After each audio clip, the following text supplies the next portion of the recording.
तीन लोग हजरत के पास आए और उन्होंने कहा कि फंसे हुए हैं जी, बाप हमारा 17 अदद ऊंट छोड़कर चला गया और तकसीम की रेशो भी हमें दे गया। वो ये है कि हम 3 लोग हैं,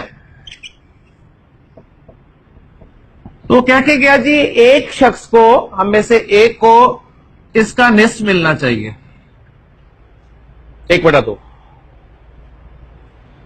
दूसरे शख्स को 1/3 मिलना चाहिए इन ऊंटों का, और तीसरे को 1/9 हिस्सा मिलना चाहिए। 17 ऊंट हैं, फंसे हुए हैं।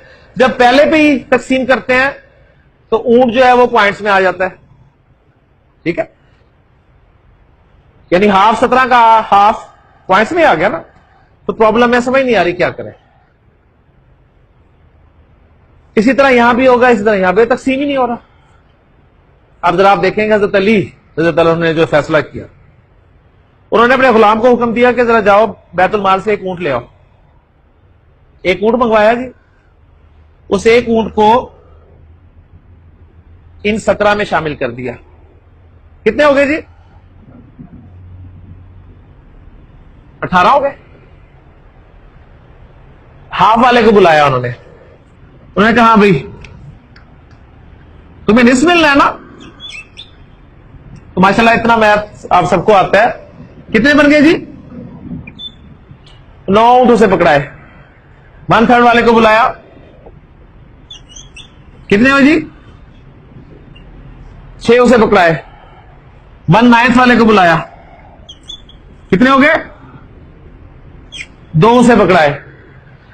9 6 15 और 2, 9 6 15 और 2, 9 6 15 और 2 17।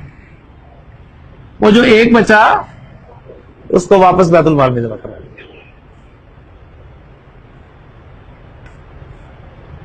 ये फैसला किया जाए। वअक़दाहुम अली, बेहतरीन फैसला करता है। अब ये उस वक्त की बात है जब आप कहें कि कोई बहरहाल उन्होंने कॉमर्स नहीं पढ़ी थी, ना कोई इस तरह का सिलसिला था, लेकिन देखें किसने खूबसूरत अंदाज